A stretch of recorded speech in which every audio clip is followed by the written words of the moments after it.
Next देखो question number 3। If A B C are three sets, अपने पास ABC क्या है, थ्री सेट्स हैं, such that A is subset of B, then prove that C minus B is subset of C minus A। तो बहुत easy सा question हो जाएगा। तो देखो भाई हमें सबसे पहले क्या गिवन है, गिवन है कि A is subset of B, ये बात थोड़ा सा ध्यान रखेंगे।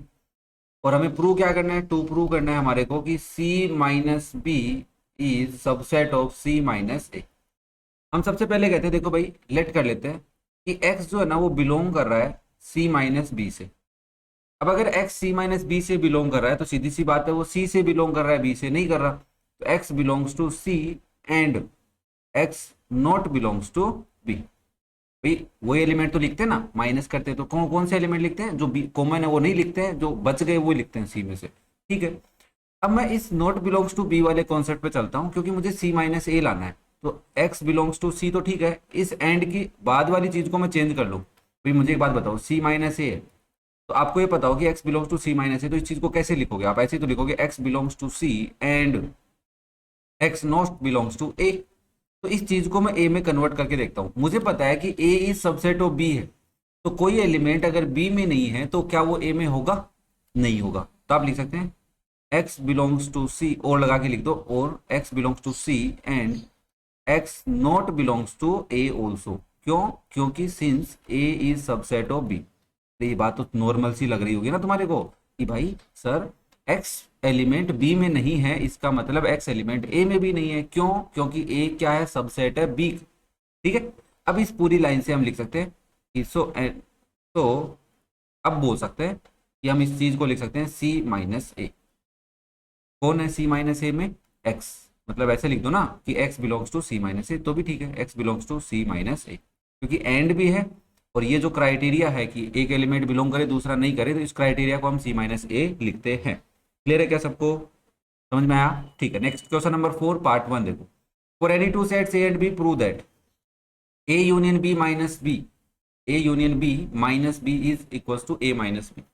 अब वही बात है ना, देखो अगर तुमने क्वेश्चन नंबर 2 का अगर सॉल्यूशन मेरा देखा होगा तो उसमें मैंने तुम्हें कुछ पॉइंट्स बताए थे, है ना। उसी पॉइंट्स के अकॉर्डिंग अगर मैं इसका एलएचएस लेके चलूँ तो एलएचएस क्या है मेरे पास, A union B minus B. देखो सबसे पहले मैं माइनस को चेंज कर लूं, तो मुझे पता है कि x माइनस वाई अगर मुझे कहीं लिखा हुआ मिलता है तो उसको मैं लिख सकता हूं x इंटरसेक्ट y डैश, है ना, x इंटरसेक्ट y डैश। अब यहाँ पे देखो x की जगह तो a यूनियन b है और y की जगह कौन है, ओनली b है। तो आप इसको लिख सकते हैं a union b intersect b complement y dash, b dash बोलो ना, b कॉम्प्लीमेंट। अब अगर मैं इसको थोड़ा सा, भाई देखो हमने ये पढ़ा था कि sir x intersect y union z ऐसा हो, मतलब तीन सेट हो, बाहर इंटरसेक्शन हो अंदर यूनियन हो, तो डिस्ट्रीब्यूटिव लॉ लगता है कि x इंटरसेक्ट y होगा फिर यूनियन x इंटरसेक्ट z होगा। तो उस पॉइंट से या तो यहाँ से लगाओ या फिर तुम इसको ऐसे लिख लो तो भी कोई दिक्कत नहीं है, b intersection a union b। इस चीज को समझाता हूँ कैसे। भाई देखो आपको इन दोनों सेट के बीच में इंटरसेक्शन करना है, तो ये तो जरूरी नहीं होता ना कौन सा पहले लिखा हुआ कौन सा बाद में लिखा हुआ है। तो ये बात तो मेरे हिसाब से समझ में आ रही होगी कि x intersect y is equal to y intersect x, एक ही बात है, कोई दिक्कत नहीं है दोनों में। ठीक है, तो उसी पॉइंट ऑफ व्यू से मैंने ये लिखा है, तो यहाँ पे तुम और लगा के लिख दो चाहे। अब मैं इस पे डिस्ट्रीब्यूटिव लॉ लगाता हूँ, ये वाला, ठीक है ना, ये वाला लॉ लगा रहा हूँ। तो मैं इसको लिखूंगा b dash intersect a union b dash intersect b। और एक सेट का उसी के कॉम्प्लीमेंट के साथ इंटरसेक्शन करना फाई कहलाता है। तो आप यहाँ पे लिखेंगे b dash intersect a union phi. यहाँ लिख दो कि x का इंटरसेक्शन x डैश के साथ करेंगे तो वो फाई आएगा, मतलब नो एलिमेंट। और फाई का किसी के साथ यूनियन करो तो वही सेट बन जाएगा, क्योंकि फाई में तो बेचारा खुद ही खाली है। ठीक है, अब हम यहाँ पे देखते हैं, इस चीज को मैं ऐसे लिख दूँ तो गलत नहीं होगा ना, a इंटरसेक्ट b डैश। और ये वाला देखो और ये वाला देखो, अगर ऐसा लिखा हुआ तो उसको ऐसा लिख सकते हो, डैश वाले को बाद में लिखते, है ना। तो डैश वाले को बाद में लिखते, तो ऐसे ही लिखा मैंने। तो इसको मैं क्या लिख सकता हूँ, a माइनस बी। ठीक है भाई, अगर ए डैश पे कंप्लीट होता तो भाई, अगर ऐसा लिखा हुआ होता कि बी इंटरसेक्ट ए डैश तो इसको तुम बी माइनस ए लिखते। तो मैंने डैश बाद में लाया ना, बस उसी लिए मैंने इसको और लगा के, तो थोड़ा सा क्राइटेरिया चेंज हो गया, दिमाग लगाना पड़ेगा, कोई दिक्कत नहीं है, टेंशन नहीं है तुम्हारे को, ठीक है ना। That is equal to R H S. कोई भी चिंता की बात हो कमेंट करके पूछ लेना मेरे से। Next second, for any two sets A and B prove that A minus A intersection B is A minus B. फिर से वही रूल लग रहा है यार, ए माइनस बी वाला। देखो आपके पास एलएचएस क्या है, ए माइनस ए इंटरसेक्ट बी, तो आप यहाँ पे बोलेंगे सर देखो एक्स माइनस वाई जो होता है उसको हम लिख सकते हैं एक्स इंटरसेक्ट वाई डैश, ठीक है। तो आप यहाँ पे बोलेंगे therefore intersect A intersect B complement. बात समझ में आ रही है, कोई दिक्कत नहीं है, ठीक है। अब मेरे को यहाँ पे बाहर कॉम्प्लीमेंट दिखा, मतलब दो सेट्स के बीच में ऑपरेशन हो रहे थे, बाहर क्या है कॉम्प्लीमेंट है, तो मुझे इस पे डी मॉर्गन्स लॉ लगाना पड़ेगा। तो बाय डी मॉर्गन्स लॉ, क्योंकि डी मॉर्गन्स लॉ लगाने के बाद ही तो कुछ कर पाऊंगा मैं, तो मैं यहाँ पे डी मॉर्गन्स लॉ लगाता हूँ। क्या होता है भाई बता देता हूँ, एक्स इंटरसेक्ट वाई कॉम्प्लीमेंट हो तो उसको आप लिख सकते हो X complement union Y complement, ठीक है भाई। कॉम्प्लीमेंट दोनों को मिल जाएगा, ठीक है ना, क्लियर है सबको, कोई दिक्कत नहीं होनी चाहिए, ओके। अब मैं इसको लिख देता हूँ, तो ये हो जाएगा A intersect A complement intersect sorry sorry sorry sorry intersect हो जाएगा यूनियन बी कॉम्प्लीमेंट, ठीक है। अब देखो बाहर इंटरसेक्शन है अंदर यूनियन है, डिस्ट्रीब्यूटिव लो लगा दो, तो आप यहाँ पे लिख देता हूँ मैं एक्स इंटरसेक्ट। अब मुझे बताया थोड़ा सा ना अटपटा सा लग रहा होगा कि क्या बार बार रूल लगा रहे हो, बच्चा देख तुम्हारे लिए टाइम लगा रहा हूँ मैं, X intersect Y union X intersect Z लगा दो, ए इंटरसेक्ट ए डैश, देखो प्रैक्टिस से होगा, union A intersect B dash, ठीक है। और ये बात तो सबको पता चल गई होगी अभी तक तो कि खुद के कॉम्प्लीमेंट के साथ इंटरसेक्ट करा दो किसी सेट का तो फाई आता है, तो आप यहाँ पे लिखेंगे फाई का यूनियन कराना है ए इंटरसेक्ट बी डैश के साथ, और इसको हम यूनियन फाई के साथ, तो ए इंटरसेक्ट बी डैश। यहाँ पे तुम लिखना तो ये जरूर लिख सकते हो कि फाई का यूनियन अगर एक्स के साथ कराओगे तो एक्स ही आएगा, वही सेट आएगा। अब ये देखो इंटरसेक्ट है और ए सेट है, फिर कॉम्प्लीमेंट है, तो कॉम्प्लीमेंट वाले को चेंज करो बी में, कॉम्प्लीमेंट हटाओ और इंटरसेक्शन चेंज हो जाएगा माइनस में, तो क्या तुम्हारे को यही लाना था ए माइनस बी, यस सर। तो एल एच एस किसके इक्वल आ गया, आर एच एस के। हाँ लो यहाँ पर भी लिख देता हूँ, लो भाई लो, कि एक्स इंटरसेक्ट वाई डैश कहीं लिखा हुआ मिलता है उसको हम एक्स माइनस वाई लिख देते हैं, क्लियर है। मैंने हर एक स्टेप में समझाता आ रहा हूँ, कोई दिक्कत हो कोई टेंशन लेने की जरूरत नहीं है, वीडियो को दोबारा देखो आराम से देखो, समझो, कोशिश करो समझने की। नेक्स्ट देखो फिर सॉल्यूशन थर्ड पार्ट में, एलएचएस क्या है बच्चा आपके पास ए माइनस बी, फिर वही बात बोलूंगा मैं तो कि माइनस है तो हटाओ, तो आप बोलोगे देखो भाई सबसे पहले आपको ने बताया सर एक्स माइनस वाई होता है, उसको आप लिख सकते हो एक्स इंटरसेक्ट वाई डैश, तो इसके अकॉर्डिंग ये मेरा एक्स है और ये मेरा वाई है, तो मैं इसको लिखूंगा A intersect A minus B dash. क्या बात क्लियर हुई, अरे क्या बात क्लियर हुई, हाँ सर बात तो क्लियर हो गई। तो सर पहले आपको ब्रैकेट चेंज नहीं कर लेना चाहिए था क्या, मैंने कहा यार हाँ ये तो चेंज करना पड़ेगा, तो पहले ब्रैकेट चेंज करेंगे, है ना, अदरवाइज तो गलत हो गया ना। अब इसका तो मेरे को रूल ही नहीं पता, तो पहले क्या करते हैं ब्रैकेट को चेंज करते हैं, ये समझने वाली बात है, दोबारा ध्यान रखना। ए माइनस, पहले इस ब्रैकेट को चेंज कर रहा हूँ तो हो जाएगा X sorry A intersect B dash. अब मैं वापस से रूल लगाऊंगा तो अब लिखूंगा ए इंटरसेक्ट बी डैश का भी कॉम्प्लीमेंट, क्लियर है यहाँ तक। अब क्या कर सकता हूँ, मेरे को बाहर कॉम्प्लीमेंट लिखा तो डी मॉर्गन्स लॉ लगा सकता हूँ, since X intersect Y complement को हम लिख सकते हैं X dash union Y dash, clear ना। तो आप इसको लिखेंगे A intersect A dash union B dash का भी डैश, ध्यान से सुनना भाई, बी डैश का भी क्या हो गया डैश हो गया, और कॉम्प्लीमेंट का भी कॉम्प्लीमेंट हो गया, तो मैं इसको ब्रैकेट्स चेंज करके लिख देता हूँ, आराम से करेंगे, कोई जल्दी नहीं है मेरे को, तुम्हारे जल्दी है तो स्पीड बढ़ा लो, ठीक है, टेंशन मत लो, क्योंकि कोई बात छूट जाएगी यार जल्दी जल्दी के अंदर, फिर तुम मुझे कहोगे कमेंट करके कि क्या यार सर आप तो बताते ही नहीं हो सारी बातें। बी कॉम्प्लीमेंट का कॉम्प्लीमेंट हट जाएगा तो ए डैश यूनियन बी हो जाएगा, तो देखो बाहर इंटरसेक्शन है अंदर यूनियन है, तो डिस्ट्रीब्यूटिव लो हो गया, A intersect sorry X intersect Y union Z करना हो तो हम इसको लिख सकते हैं कि एक्स का इंटरसेक्शन वाई के साथ फिर यूनियन एक्स का इंटरसेक्शन जेड के साथ, ठीक है ना। तो यहाँ पे आप लिखोगे ए का इंटरसेक्शन ए डैश के साथ फिर यूनियन ए का इंटरसेक्शन बी के साथ।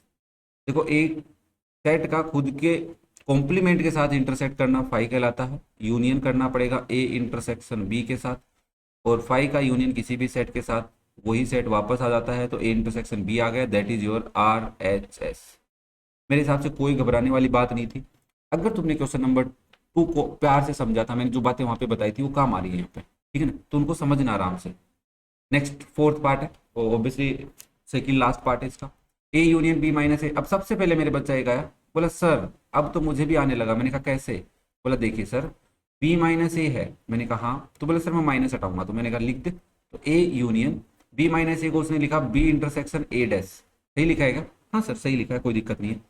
फिर मैंने कहा देख बाहर यूनियन अंदर इंटरसेक्शन, डिस्ट्रीब्यूटिव लो लगा दूं? हाँ लगा दो। तो ए यूनियन बी हो गया intersection A union A dash.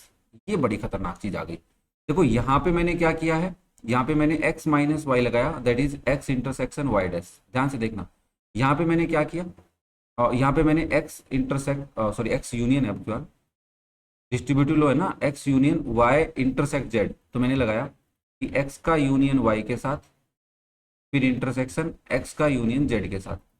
यहाँ पे a का यूनियन a डैश के साथ। देखो मैं दोबारा समझाता हूँ प्यार से। आपके पास एक यूनिवर्सल सेट है, मान लो 1 2 3 से लेकर 10 तक, और आपके पास एक सेट है ए जिसमें है मान लो 1 3 5 और 7। अब मैं तुमसे पूछूं कि ए डैश क्या होगा, तो आप बोलोगे यू माइनस ए होगा।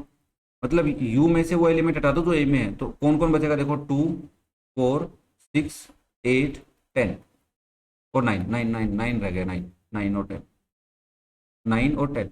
अब मुझे एक बात बताओ, अगर मैं ए डैश को और ए को दोनों को यूनियन कर दूं, क्या कर दूं? यूनियन, यूनिवर्सल सेट बन जाएगा क्या? अरे इसको और इसको जोड़ूंगा। यूनियन का मतलब है सारे एलिमेंट लिखने होते हैं जो कॉमन, उनको एक बार लिखना होता है। तो इसमें तो 1 3 5 7 है, इसमें 2 4 6 8 9 10 है, तो सारे मिलके 1 2 3 4 5 6 एंड 10 बना लेंगे कि नहीं बनाएंगे? बनाएंगे ना। तो आप यहाँ पे क्या समझे, यहाँ पे हम ये समझे कि एक सेट का उसी के कॉम्प्लीमेंट के साथ अगर यूनियन करना हो तो वो बन जाता है यूनिवर्सल सेट। जिसको आता था अच्छी बात है, नहीं आता था आप समझ लो। तो यहाँ पे हमने रूल लगाया कि अगर किसी सेट का यूनियन करे उसी के कॉम्प्लीमेंट के साथ तो वो बन जाता है यूनिवर्सल सेट। यहाँ लिख देता हूँ that is universal set, universal set. तो मैं यहाँ पे लिख देता हूँ कि ए यूनियन बी का अगर मैं इंटरसेक्शन करूँ यूनियन के साथ, यूनियन में और ए इंटरसेक्शन बी में कौन सी चीज़ कॉमन होगी? जो ए यूनियन बी में कॉमन होगी। देखो भाई दो सेट हैं, इस सेट में और इस सेट में यूनियन यूनियन है दूसरा, और एक कोई सेट है, उनके बीच में इंटरसेक्शन कराना है।